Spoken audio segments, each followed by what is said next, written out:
Salut tout le monde, j'espère que vous allez bien. Je suis contente de vous retrouver aujourd'hui dans cette nouvelle vidéo qui est une vidéo qui m'a été demandée par une abonnée dans un commentaire et vous aviez l'air d'être nombreuses à être intéressées par le sujet. Donc vous l'avez vu, le sujet c'est la mode vintage et comment réussir à faire du bon shopping vintage dans des fripes. Donc pour faire les boutiques vintage à Paris, il y a plusieurs quartiers qui sont plutôt pas mal pour ça. Il y a le quartier du Marais, évidemment, il y a le quartier de République et on trouve également pas mal de corners vintage dans les grands magasins, donc au Galeries Lafayette et au BHV Marais. Si vous êtes un peu loin des grandes villes, que vous n'avez pas l'occasion de pouvoir aller dans des fripes très fréquemment, il n'y a pas de problème pour ça parce que de toute façon vous pouvez retrouver du vintage aussi sur internet, donc sur Vide Dressing, sur Vestiaire Collective, on en retrouve également sur eBay, donc vous avez toujours des solutions pour faire du shopping vintage à la maison. Ce sur quoi je pense pouvoir un peu vous aider, c'est plutôt sur quoi acheter dans les boutiques vintage, parce que c'est vrai que quand on arrive dans un vintage on sait jamais trop quoi regarder tellement il y a et voilà, on est vite perdu dans l'amas de vêtements de partout et on s'est vraiment plus donné de la tête, donc j'essaye de vous aider un peu à ce sujet. Alors premièrement, ce qu'on trouve pas mal dans les fripes, c'est les vestes. Donc on a 4 types de vestes qu'on retrouve beaucoup et ce pourquoi c'est pas mal d'y aller. Donc premièrement, c'est les trench. On retrouve très souvent des trench vintage Burberry dans les friperies, donc c'est vraiment pas mal de faire des tours assez fréquemment dans différentes friperies pour voir ce qu'il y a. Par contre, ce qu'il faut faire, c'est vraiment faire attention aux coupes des trench parce que très souvent c'est des trench hyper larges. Les coupes c'est plus du tout celles d'aujourd'hui, donc il faut essayer systématiquement, mais c'est vrai que très souvent on peut trouver des choses pas mal. Donc en ce qui concerne les trench, le deuxième type de veste qu'on retrouve facilement dans les friperies, c'est les vestes vintage, qu'elles soient Levi's ou non Levi's, Dr Denim ou n'importe quoi. On retrouve beaucoup de vestes très larges et donc c'est très tendance en ce moment, donc c'est vraiment pas mal de pouvoir y aller là-bas. Souvent les coupes sont très cool et voilà, vous avez une veste avec une vie plutôt qu'une veste imitation vintage achetée neuve dans une de nos boutiques quotidiennes. Troisième type de veste, c'est une catégorie de vestes qu'on retrouve très souvent dans les fripes, c'est les vestes esprit militaire. Alors à chaque fois que je mets mes vestes militaires vintage, j'ai mes amis qui sont là un peu choqués, genre putain t'es en train de porter une veste dans laquelle un homme est mort. Mais ça je trouve non déjà, et puis ces vestes sont vraiment très cool. On en retrouve souvent dans les 10 € dans les friperies, donc franchement ça coûte pas grand chose et je trouve que ça aide pas mal pour des petites tenues un peu sympas au quotidien. Quatrième et dernier type de veste qu'on retrouve dans les fripes, c'est les kawaii cirés, donc type ciré, petit bateau, Saint James.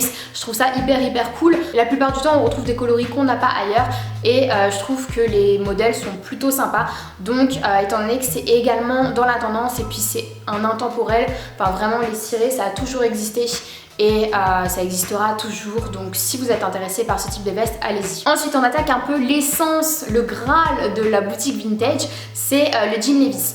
Beaucoup de personnes fouillent, retournent les boutiques vintage pour trouver le jean Levi's vintage parfait, et croyez-moi c'est vraiment hyper difficile. Ce qui est très chiant avec les Levi's vintage, c'est que bah voilà, d'une coupe à une autre ça taille vraiment pas pareil et on a toutes en tête l'idée du Levi's parfait, celui qu'on retrouve sur les fesses de toutes les modeuses, le Levi's un peu fuselé, effiloché sur le bas, donc de toute façon l'effilochage on peut le faire nous-mêmes, mais vraiment bien taillé, qui soit assez près du corps et pas trop large, et ça c'est le problème parce que la plupart du temps les Levi's vintage qui sont vendus sont très larges. Moi personnellement j'en ai acheté un, j'en suis plutôt contente, mais je le trouve encore trop large, donc j'aimerais bien en retrouver un autre mieux taillé. Autre chose qu'on peut retrouver dans les boutiques vintage, c'est les jupes boutonnées.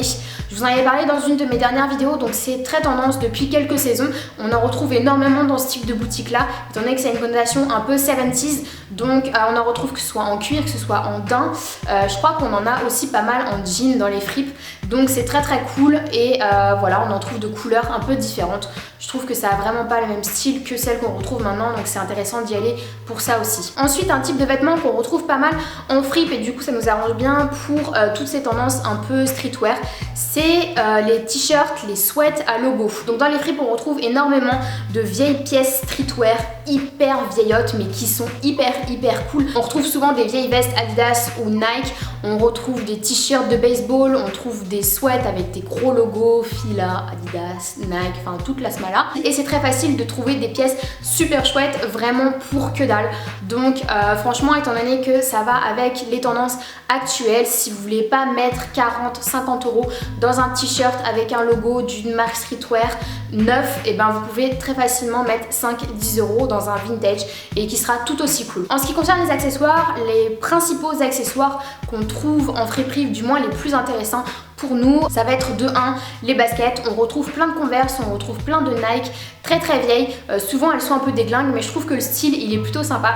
Donc si ça vous branche, allez-y pour ça. Ça peut vraiment donner un look assez cool. Moi personnellement j'aime beaucoup les baskets qui sont un peu crado, je l'ai dit. En access on retrouve aussi pas mal de foulards, que ce soit des foulards en polyester ou des foulards en soie. Ce qui est mieux c'est de réussir à choper des foulards en soie, vu que c'est quand même de meilleure qualité que le polyester. Si ça vous dit pas trop comme ça, sachez que vous pouvez les porter en bandeau et que c'est très actuel. Donc du coup vous aurez une pièce vintage, une pièce authentique à porter et pas tous les mêmes bandeaux que les copines. Et enfin pour finir, et là ça va vraiment dépendre du type de friperie que vous fréquentez, c'est les sacs de créateurs, sacs de luxe qu'on va pouvoir trouver en fripe. Donc ça c'est un peu les pépites qu'on peut trouver dans ce genre de boutique là. C'est vrai que c'est les plus prisés, donc les plus difficiles à trouver, et il faut savoir qu'il y a vraiment des fripes bien précises pour ce type d'article là. Voilà, si vous êtes encore un peu sceptique sur les friperies, il y a une chose que je vais vous dire et qui est super importante, c'est que la plupart des grandes maisons s'inspirent des vêtements vintage. La plupart des stylistes de grandes maisons vont dans les friperies pour faire du repérage, pour acheter des pièces et s'en inspirer, en retirer des détails pour les collections actuelles. Donc comme quoi la mode c'est vraiment un éternel recommencement et on s'inspire de ce qui s'est fait pour le recréer et faire le futur. Donc faut vraiment pas se dire que dans les fripes on trouvera que des vêtements qui sont passés, qui sont plus à la mode et qui fonctionneront plus. Bien au contraire, il faut surtout pas y aller avec une idée en tête, faut surtout pas y aller avec un article avec lequel vous voulez repartir, parce que dans ce cas là vous allez rester bloqué, vous n'allez rien trouver. Il faut vraiment y aller avec une ouverture d'esprit. Et voilà, je trouve que c'est dans ce genre d'état d'esprit que vous pouvez trouver vraiment les pépites et en ressortir avec des pièces du tonnerre. Voilà tout le monde, j'en ai fini avec cette vidéo. J'espère qu'elle vous a plu, j'espère qu'elle va un peu vous aider. Et pour celles qui me l'ont demandé, j'espère que j'ai répondu à vos attentes. Je vous fais plein de gros bisous et je vous dis à la prochaine.